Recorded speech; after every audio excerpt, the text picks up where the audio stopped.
Assalamualaikum warahmatullahi wabarakatuh. Bagaimana kabar kalian anak-anak? Semoga selalu sehat.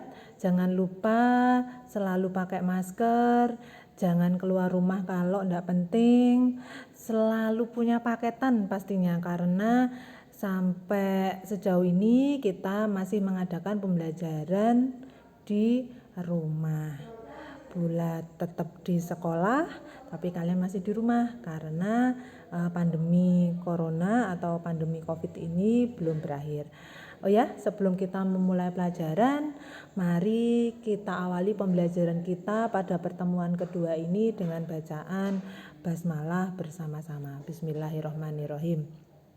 Anak-anak, pada hari ini Bula akan mengajarkan tentang materi PKK KD 3.10 dan 4.10, yaitu tentang perencanaan produksi massal. Jadi untuk kelas 3 ini kita akan belajar sebanyak 11 KD 3.10 sampai 3.20 ya.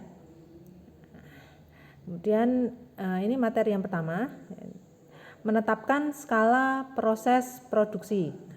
Langkah-langkah untuk menetapkan skala proses produksi dan jasa, yaitu A. Produk apa yang kira-kira akan diproduksi secara massal. Nah, kamu harus menentukan dulu, oh saya akan membuat kapal, atau saya akan membuat yang kecil-kecil aja, moorboat, atau skala cikra misalnya, atau sapu. Nah, kira-kira konsumennya atau produksi yang akan kita buat itu cukup satu ataukah banyak. Nah, itu kita harus menentukan dulu produk apa yang akan kita produksi. Kemudian bila mana kegiatan proses produksi akan dimulai. C. Berapa jumlah produk yang akan diproduksi. D. Berapa besarnya jumlah dana yang akan dibutuhkan. E. Berapa banyak tenaga kerja yang diperlukan. Peralatan apa yang diperlukan, peralatannya apa saja. Kemudian berapa tingkat persediaan bahan baku yang diperlukan, berapa banyak tenaga kerja yang diperlukan, peralatan apa yang diperlukan. Nah, peralatan apa saja yang diperlukan, sama mau memproduksi suatu barang atau memproduksi jasa, misalnya produksinya produk jasa, tetap butuh peralatan ya. Kemudian berapa tingkat persediaan bahan baku yang diperlukan, ada enggak kira-kira bahan bakunya itu di sekitar kita, haruskah kita ngambil dari kota lain. Nah gitu ya. Kemudian syarat-syarat dalam penetapan skala proses produksi dan jasa, antara lain penetapan skala produksi barang dan jasa harus disesuaikan dengan tujuan usahanya. Penetapan skala produksi barang dan jasa harus sederhana dan mudah dilaksanakan. Penetapan skala produksi barang dan jasa harus dapat memberikan analisis dan klasifikasi tentang kegiatan operasi proses produksi. Selanjutnya, faktor-faktor yang perlu dipertimbangkan dalam menetapkan skala proses produksi dan jasa. Kita mau menetapkan skalanya itu kecil, apa sedang, apa besar. Faktor-faktor apa saja? Yang pertama, sifat produksi dan jasanya. Sifat proses produksi, sifatnya bagaimana? Nah, sifatnya dibagi menjadi dua bagian, yaitu proses produksi dan jasa yang terputus-putus. Jika proses produksi dan jasanya itu terputus-putus ya, dilakukan atas dasar jumlah pesanan atau order produk yang diterima perusahaan. Di sini jumlah produksi yang dibuat perusahaan pada umumnya sedikit, sehingga untuk menetapkan skala produksi dan jasa yang diproduksi semata-mata tidak berdasarkan pada ramalan penjualan. Sifat yang kedua, proses produksi barang dan jasa yang terus-menerus. Proses produksi dan jasa yang terus-menerus itu dilakukan berdasarkan pada ramalan produk. Di sini penetapan skala produksi dan jasa tidak dilakukan atas dasar pesanan, tetapi dilakukan untuk memenuhi pasar dan dalam jumlah produksi yang besar. Contohnya apa? Contohnya itu ya, produksi sepeda motor, misalnya merek Honda atau merek Yamaha di Cikarang itu di Jawa Barat. Apakah mereka memproduksi motor itu karena sudah ada pesanan? Semuanya sudah ada? Enggak. Mereka sudah ada perencanaan. Oh, dalam 1 tahun saya kira-kira kebutuhannya berapa unit, misalnya berapa puluh ribu unit atau berapa ratus ribu unit per tahun. Nah, kita tetap pabrik itu pasti punya analisa, bikin yang lebih banyak dari permintaan pasarnya. Nah, apakah laku? Sebenarnya belum tentu juga, tapi mereka sudah punya analisa sendiri bahwasanya walaupun mereka memproduksi lebih banyak, mereka yakin bahwa produk yang mereka produksi akan laku selanjutnya. Gitu ya kira-kira. Kemudian faktor-faktor yang perlu dipertimbangkan untuk skala produksi yaitu yang B, jenis dan mutu produk yang akan diproduksi. Untuk menetapkan skala proses produksi dan jasa ada beberapa jenis dan mutu serta sifat produk yang perlu diperhatikan dan dipertimbangkan, yakni apakah produk yang akan diproduksi itu tahan lama. Nah, kalau kita bikin kue enggak pakai pengawet, enggak pakai apapun, atau bikin jamu enggak pakai pengawet apapun, apakah kita mau memproduksi barang yang banyak tanpa pengawet, bikinnya banyak padahal pesanannya terbatas. Nah, itu harus kita pertimbangkan gitu. Yang kedua, apakah mutu produk yang diproduksi itu tergantung pada biaya persatuan? Nah, mutunya tergantung enggak, kita mau beli satuan atau harga eceran atau harga grosir, nah apakah sama mutunya gitu ya. Yang ketiga, apakah produk yang akan diproduksi itu mempunyai sifat permintaan musiman atau tidak? Nah, apakah musiman itu mempengaruhi produk barang kita? 4, apakah produk yang akan diproduksi itu customer's good atau producer's good? Kemudian sifat berikutnya adalah jenis produk baru dan lama. Seorang wirausahawan perlu memperhatikan dan mempertimbangkan jenis produk baru disertai penelitian tentang lokasi. Apakah perusahaan perlu berdekatan dengan sumber-sumber bahan baku atau dekat dengan pasar konsumen? Yang kedua, berapa jumlah produk yang akan diproduksi? 3, bagaimana sifat permintaan terhadap produk?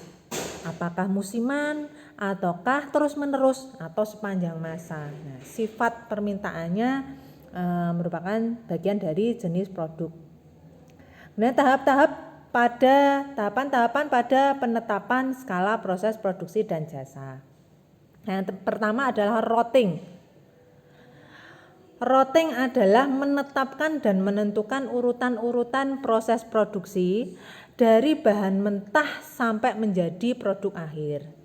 Di dalam menentukan urutan-urutannya harus sudah termasuk penyusunan alat-alat yang akan dipergunakan. B. Scheduling adalah menetapkan dan menentukan jadwal kegiatan operasi proses produksi yang disinergikan sebagai suatu kesatuan. Dari scheduling nantinya akan dapat diketahui dan diawasi penggunaan waktu pada setiap saat pemrosesan produksi sesuai dengan urutan-urutannya. Dispatching adalah menetapkan dan menentukan proses pemberian perintah untuk mulai melaksanakan operasi proses produksi yang sudah direncanakan di dalam routing dan scheduling. Follow up adalah menetapkan dan menentukan berbagai kegiatan agar tidak terjadi penundaan dan mendorong terkoordinasinya seluruh perencanaan operasi proses produksi. Untuk menetapkan perencanaan proses produksi dan jasa, seorang wirausahawan perlu memperhatikan berbagai faktor. Di antaranya adalah manfaat produk bagi konsumennya, permintaan pasarnya terhadap produknya, kemudian potensi usaha seorang wirausahawan untuk memperoleh keuntungan, Yang keempat adalah fasilitas operasi proses produksi. Kemudian kekuatan persaingan dari perusahaan lain. Yang keenam ada kemampuan distribusinya. Dan yang ketujuh pengembangan produk pada masa yang akan datang. Seorang wirausahawan yang akan menyusun perencanaan proses produksi dan jasa harus memperhatikan dan mempertimbangkan yaitu skala produksinya, jenis produk yang akan diproduksi, produknya tahan lama atau tidak, sifat produk yang akan diproduksi, sifat permintaan terhadap produk, dan kuantitas dan kualitas produk yang akan diproduksi. Persiapan perencanaan proses produksi dan jasa. Maaf ini karena ketutup, yaitu penyaringan gagasan. Tujuan utama penyaringan gagasan proses produksi dan jasa untuk mendapatkan gagasan yang baik dan tepat di dalam pembuatannya. Analisis gagasan. Seorang wirausahawan selanjutnya mengadakan analisis terhadap gagasan operasi produksi dan jasa dari berbagai macam usaha. Adapun gagasan terhadap proses produksi dan jasa yang dianggap paling penting yaitu 1. Potensi permintaan terhadap produk, 2. Jumlah penjualan produk, 3. Jumlah pemasaran produk, 4. Kemampuan produk yang mendatangkan laba, dan kemudian persiapan selanjutnya adalah kemampuan produk yang mendatangkan laba.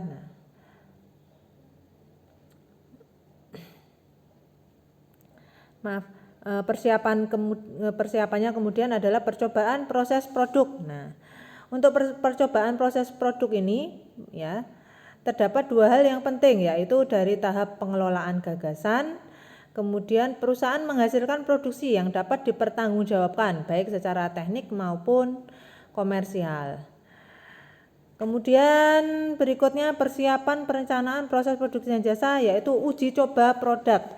Pada dasarnya ada dua macam manfaat yang akan kita dapat oleh seorang wirausahawan dengan adanya uji coba produksi dan jasa, yaitu akan memperoleh gambaran yang lebih luas tentang operasi produk dan akan menemukan kesalahan-kesalahan, kelemahan-kelemahan, cacat tidaknya, dan bermanfaat tidaknya dari produk yang digunakan. Itu manfaat perencanaan proses produksi dan jasa. Kemudian pada tahap komersialisasi kita butuh perencanaan, yaitu proses memperkenalkan produk yang diproduksi kepada para konsumen atau pembeli. Berbagai usaha pada tahap komersialisasi yang dilakukan oleh seorang wirausahawan antara lain melaksanakan merek produk, kemasan produk, harga produk, promosi produk, dan distribusinya. Agar perencanaan kegiatan operasi produksi dan jasa dalam perusahaan dapat dilaksanakan dengan baik, maka pelaksanaan dan pengawasan kegiatan operasi produksi perlu mengetahui apa yang harus dilaksanakan. Nah, anak-anak, kira-kira itu pembahasan dan materi dari KD yang ke-10, yaitu tentang perencanaan produksi massal. Jadi ketika kita akan sebagai seorang wirausahawan akan memproduksi sebuah produk ataupun jasa dalam skala massal, kita harus mempertimbangkan beberapa aspek yang penting. Bagaimana ketika produk itu akan kita launching skala besar, apakah sudah ada permintaannya, apakah sudah ada peminatannya, ataukah kita hanya sekedar gambling tanpa perencanaan sama sekali. Apakah produk kita akan berhasil, kalau misalnya gagal atau tidak laku bagaimana. Itu berbagai aspek yang kita harus pertimbangkan. Kalau kelas 11 kemarin kalian mungkin cukup membuat satu produk, menganalisa satu produk, bagaimana nilai bahan baku produk itu dan berapa nilai jualnya. Tapi kalau ini kelas 3 kita harus sudah belajar bagaimana membuat produk itu dalam skala besar. Nah, anak-anak, untuk hari ini Bula tidak memberikan tugas secara tertulis, kalian tidak menulis apa-apa, kalian tidak wawancara, tetapi tugas kalian, Simple sekali anak-anak. Tinggal like, comment, and subscribe dari materi yang saya berikan ini di bagian bawah. Di bagian bawah ini ya materi ini, silakan ditekan like dan subscribe-nya. Terima kasih atas perhatiannya, selalu semangat. Ayo jangan kemana-mana, meski di rumah paketannya dihemat, jangan ngegame saja ya, karena di rumah lebih baik mas. Sebentar lagi kalian sudah lulus, kalian harus sudah bisa mengira-ngira setelah lulus ini sampean akan kemana. Apakah akan menjadi wirausahawan, ataukah mau bekerja, ataukah melanjutkan kuliah. Harus sampean pertimbangkan dari sekarang. Kira-kira itu, mari kita tutup pembelajaran ini dengan bacaan Alhamdulillah bersama-sama. Alhamdulillahirabbil alamin. Anak-anak, absennya untuk pertemuan hari ini maupun pertemuan-pertemuan bulan kemarin ataupun ke depan, absennya saya lihat dari like kalian kalau dari YouTube ataupun dari penyerahan tugas-tugas yang kalian kumpulkan di Google Classroom. Jadi jangan sampai terlambat, jangan sampai terlewat menyelesaikan tugas dari Bula. Terima kasih, saya akhiri. Assalamualaikum warahmatullahi wabarakatuh. Salam sehat.